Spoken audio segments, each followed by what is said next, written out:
মুভির শুরুতে আমরা পুলিশ হেডকোয়ার্টার্স দেখতে পাই। প্রাইম মিনিস্টার তাদের সাথে বৈঠকে বলছেন যে দয়া আর ইয়েথি ওরা দুইজন দেশের জন্য কিছু বড় আতঙ্কের সৃষ্টি করতে যাচ্ছে এবং আমাদেরকে ইয়েথিকে খুঁজে বের করতে হবে, কারণ ওদের একটা মিশন আছে। আমাদের যে করে হোক সামনে উৎসবের আগে ধরে ফেলতে হবে। আসলে এই দুইজন ছিল জলদস্যুদের মতো সমুদ্রের জাহাজ থেকে জিনিসপত্র পাচারের কাজ করত। তাই তখন মিনিস্টার একজন পুলিশ কর্মকর্তা জিজ্ঞেস করলো কোনো গোপন তথ্য খুঁজে পেয়েছো কিনা। বিগত 3 বছর ধরে তখন পুলিশ অফিসারটি বলল, বছরে যতবারই আমি ওকে ধরতে গিয়েছি ছুটে গিয়েছে। ওর ব্যাপারে তেমন কোনো ইনফরমেশনই পাচ্ছি না। যখনই আমি ওকে ধরতে যাই উপর মহল থেকে বলে ওর যেন কোনো ক্ষতি না হয়, ওকে ছেড়ে দেওয়ার জন্য। তখন মিনিস্টার বলল যে তোমাকে ফুল পাওয়ার দিচ্ছি, যে করে হোক ওকে আটকাতে হবে। পরে পুলিশ অফিসার আর কিছু জন ডিসকাস করতে থাকে। তারা ইয়েতি দলের একজনের খোঁজ পেয়েছে এবং অভিযান চালাতে থাকে। অনেক কষ্টের পর ওকে খুঁজে পায় এবং একটা গ্রামের কথা জানতে পারে যার নাম রত্নাগিরি, যেখানে ভেড়া নামে একজনের কাছে গেলে ওদেরকে খুঁজে পাওয়া যেতে পারে। তারপর তারা সেই গ্রামে যায়। গ্রামে যাওয়ার পর মুরুগা নামে একজন ব্যক্তির ব্যাপারে জানতে পারে, যে সমুদ্র থেকে পণ্য স্মাগলিং করে জাহাজ থেকে মূল্যবান মাল বের করে। তারা ভেড়ার কাছে যায় ঠিকই, কিন্তু সে জানায় তারা এসব কাজ অনেক আগেই ছেড়ে দিয়েছে।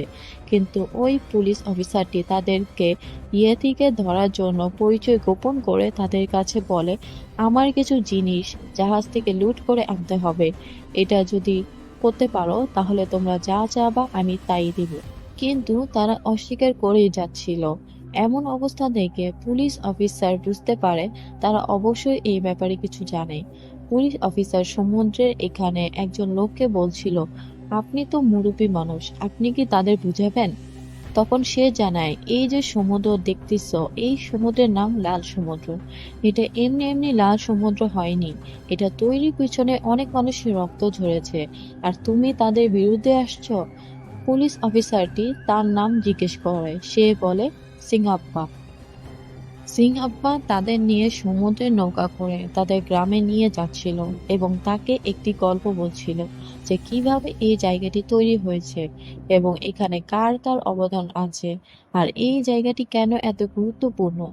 তখন কথায় কথায় সিংহাপ্পা দেবারার কথা জানায়, যে এই সমুদ্রে রাজ করত, যার নাম শুনলে শত্রুরা কিছু করার আগে ভেবে নিত। এরপর সিংহাপ্পা দেবারার ইতিহাসটাকে বলতে থাকে। দেবারা আর ভেড়া একসাথে সমুদ্রে জাহাজ মালামাল পাচার করত টাকার বিনিময়ে।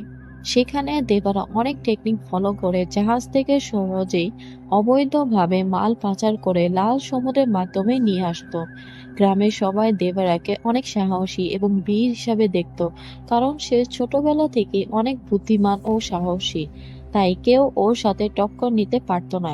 কিন্তু ভেড়া ও তার সহযোগীরা দেবারার এই নাম সুনামকে হিংসা করত। প্রতি বছর তাদের গ্রামে একটি উৎসব হয়ে থাকে, আর উৎসবে 4 গ্রাম অংশগ্রহণ করে থাকে। উৎসবের নাম হলো অস্ত্রযুদ্ধ। আর 2টি গ্রাম থেকে 2জন করে এই অনুষ্ঠানে অংশগ্রহণ করতে পারে।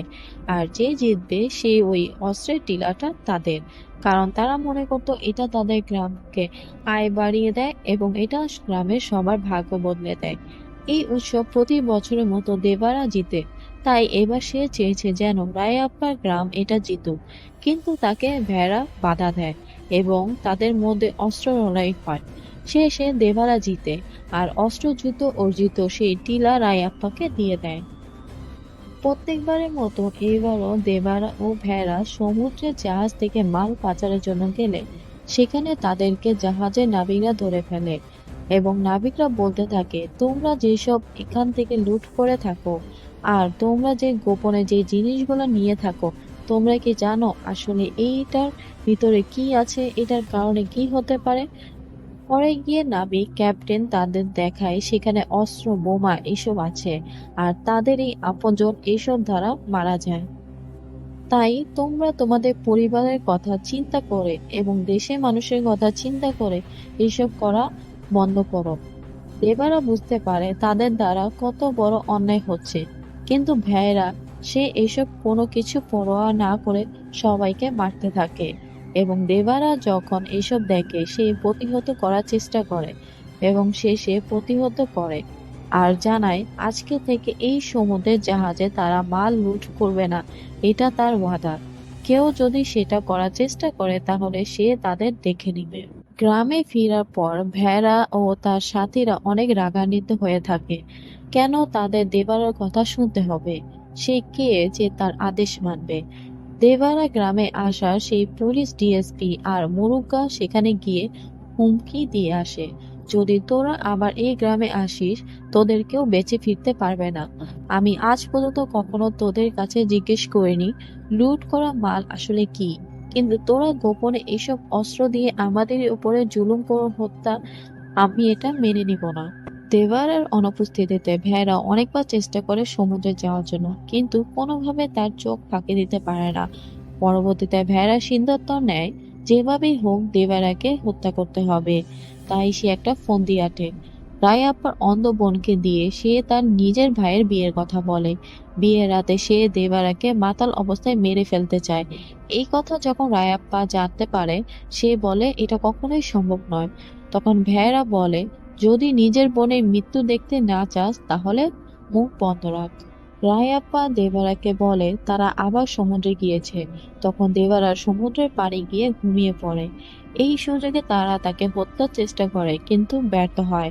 পরের দিন গ্রামের মানুষ দেখে সমুদ্রের পাড়ে সবার লাশ পড়ে আছে আর দেবারা সবার উদ্দেশ্যে পাথরে লিখে গিয়ে সে বেঁচে থাকতে আর কখনো সমুদ্রের পথে মালামাল পাচার করতে দিবে না, সবাই সৎভাবে যা যার কাজকর্ম করার জন্য। কেউ যদি আবার একই কাজ করতে চায় তাহলে সে কাউকে ছাড়বে না। 12 বছর পর দেবারা ছেলে ভাড়া, ভেড়া ছেলে পাসুরা ওরা বড় হয়ে গিয়েছে। দেবারার স্ত্রী মা এখনো তার খোঁজ করে থাকে। তারা এখনো অপেক্ষায় আছে দেবারা ফিরে আসার জন্য। দেবারার ছেলে ভাড়া যখন দেখে তার দাদি মা তার বাবার খোঁজ করছে জেলেদের কাছে, তখন তাদের বকা দিয়ে বাড়ি নিয়ে আসে। বলতে থাকে তোমরা কেন এখনো তার খোঁজ করছো, যে তোমাদের এত বছরও বেঁচে আছো কিনা মরে গেছো কিনা খবর নেয়নি। তার দাদি বলতে থাকে দয়া করে এটা বলিস না যে ও বেঁচে নেই, ও ফিরে আসার জন্য আমি এতদিন বেঁচে আছি। রায়াপ্পার মেয়ে থাঙ্গাম, যার সাথে ভাড়ার বিয়ে হওয়ার কথা, কিন্তু থাঙ্গাম ওর মধ্যে ওর বাবার দেবারের মতো সাহস খুঁজে পায় না। ও চায় যে ওকে দেখে যেন ওর মনের মধ্যে ভালোবাসা উথাল পাথাল করুক, কিন্তু ভাড়াকে তার ভীতু স্বভাবের মনে হয়, তাই সে এখনো বিয়ের জন্য রাজি হয়নি। এদিকে থাঙ্গামের বান্ধবী ভাড়াকে অনেক পছন্দ করে। সে চান্স খুঁজতে থাকে কখন ভাড়া তার প্রতি আকর্ষণ হবে। গ্রামের মানুষজন রোগবালাই যেন সারছেই না। তারা মনে করে বিগত কত বছর ধরে উৎসবে অস্ত্র ও যুদ্ধ অর্জিত সেই টিলা জয় করতে পারেনি, তাই তাদের এই দুর্দশা। এটা শুনে ভাড়া রায়াপ্পাকে বুঝিয়ে বলে চলো আমরা ভেড়ার কাছে গিয়ে বলি আমাদের এইবার কোনো যুদ্ধ ছাড়াই যেন সেই অস্ত্র টিলাটা আমাদের দিয়ে দেয়। তারা যায় ঠিকই, কিন্তু ভেড়া বলে এটা নিতে হলে অবশ্যই যুদ্ধে লড়াই করতে হবে। ভাড়া তখন তার বন্ধুদের সাথে ফন্দি আঁটে যে লড়াইয়ের সময় যে পানি খেতে দেওয়া হয় সেই পানিতে নেশা মিলিয়ে লড়াই করবে। এভাবে সে সহজে তাদের সাথে জিতে যাবে। লড়াই শেষে ভাড়া অস্ত্র টিলা জিতে যায়, কিন্তু তার এই অসৎ উপায়ে নেশা করিয়ে জিতে যাওয়া কেউ মানতে পারে না, বিশেষ করে থাঙ্গাম। কারণ ও তো ভেবেছিল এতদিনে তার মনের আশা পূর্ণ হবে। তার বান্ধবীরা বলতে থাকে মানুষ যা চায় সবসময় তা পায় না, তাই কিছু জিনিস একটু ত্যাগ করতেই হয়। থাঙ্গামকে বলে ভাড়াকে একটা চান্স দিতে, তাহলেই তো হয়। সে বিপদে পড়লে তাকে যখন বাঁচাতে আসবে তখনই সে সাহসী কিনা বুঝতে পারবে। ভেড়া তার সাথীগুলা ব্যাকুল হয়ে আছে কবে তারা সমুদ্রে যাবে। এজন্য তারা সবাই বলতে থাকে দেবারাকে এত ভয়ের কি আছে, সে তো চলে গিয়েছে, অনেক বছর হয়ে গিয়েছে, আমাদের সমুদ্রে গিয়ে দেখা দরকার সে কি আসলেই আসে কিনা। দেবারার মা অনেক অসুস্থ থাকায় কবিরাজের কাছে নিয়ে গেলে বলতে থাকে উনি এত সহজে সুস্থ হবে না। দীর্ঘদিন ছেলেকে না দেখতে পেয়ে উনি অনেক অসুস্থ হয়ে গিয়েছে। তার ছেলের সাথে দেখা করতে পারলেই সে হয়তো কিছুটা সুস্থ হতে পারে। এই কথা যখন ভেড়া জানতে পারে সে বিশ্বাস করতে থাকে যত যাই হোক দেবারা তার মায়ের জন্য ফিরে আসবে। এজন্য সে কয়েকদিন রাত ওই কবিরাজের বাড়ি পাহারা দিতে থাকে। এর মধ্যে দেবারা আসে তার মায়ের সঙ্গে দেখা করতে। আসলে ভেড়া বুঝতে পারেনি ওইটা কি ভাড়া ছিল না দেবারা, কারণ তারা দুইজন একই চেহারা। তার সন্দেহ হলে সে রুমে ঢুকে দেবারার মাকে দেখে বুঝতে পারে দেবারা এখানে এসেছিল। তারা তাকে ধরার জন্য তার পিছু করতে থাকে, কিন্তু তাকে কোনোভাবে ধরতে পারে না। তখন তারা প্ল্যানিং করতে থাকে সমুদ্রে যখন তারা জাহাজে মাল পাচার করতে যাবে ঠিক তখনই তাকে মেরে ফেলবে। এই জন্য তারা প্ল্যানিং করে ভাড়ার বোনকে ইভটিজিং করে। এটা যখন ভাড়া জানে সে ভেড়ার সাথীদের পিটাতে থাকে। পরের দিন সিনাপ্পা ভাড়াকে বলতে থাকে, তুই ওদের একজনকে পিটিয়ে মেরে ফেলছিস কেন? ভাড়া বলে, আমি শুধু তাদের মেরেছি, হত্যা করিনি। এজন্য ভাড়া ভেড়ার কাছে গিয়ে ক্ষমা চাইতে থাকে, বলতে থাকে সে তাকে হত্যা করেনি। তখন ভাড়াকে বলতে থাকে, ঠিক আছে, আমি তোকে মাফ করব, কিন্তু আমাদের সাথে তোকে সমুদ্রে যেতে হবে, এক হয়ে কাজ করতে হবে। তখন ভাড়া রাজি হয় তাদের সাথে যেতে। ভাড়ার মা সিঙ্গাপ্পাকে বলতে থাকে ও কাউকে না বলে ওই দানবদের সাথে সমুদ্রে গিয়েছে, ওর কিছু হয়ে গেলে দেবারা এখনো মরেনি। তখন সিনাপ্পা ভাড়ার মাকে বলতে থাকে দেবারা অনেক আগে মারা গিয়েছে, এতদিন যেসব ঘটনা ঘটেছে সবই ভাড়াই করেছে।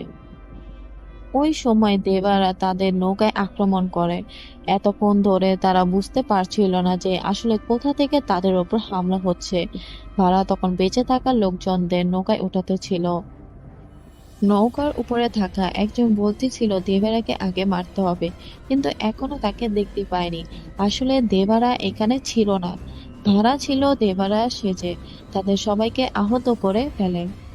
পরবর্তীতে নৌকা করে তাদের গ্রামে ফিরে আসলে ভাড়া বলে আজ থেকে 12 বছর আগে এভাবে বাবা তাদের মেরেছিল, যাতে তারা সাহস করে সমুদ্রে ফিরে না যায়, কিন্তু তারা আজ আবার সাহস করেছে।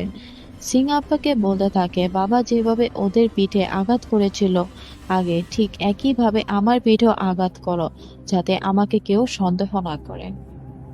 এখনো যাতে এরকম সিদ্ধান্ত নেওয়ার আগে ভয় পায় দেবারার কথা ভেবে। সিঙ্গাপ্পা করতে না চাইলে ভাড়া নিজেই নিজের পিঠ চিরে ফেলে, সে ওখানেই অজ্ঞান হয়ে যায়। সেখান থেকেই বর্তমান ফিরে আসি। বর্তমানে সেই পুলিশ অফিসারটি বলতে থাকে কার এত সাহস হলো যে দেবারাকে মেরে ফেলার, সেটা কেন, কে? এই প্রশ্ন রেখেই মুভিটি এখানে শেষ হয়ে যায়।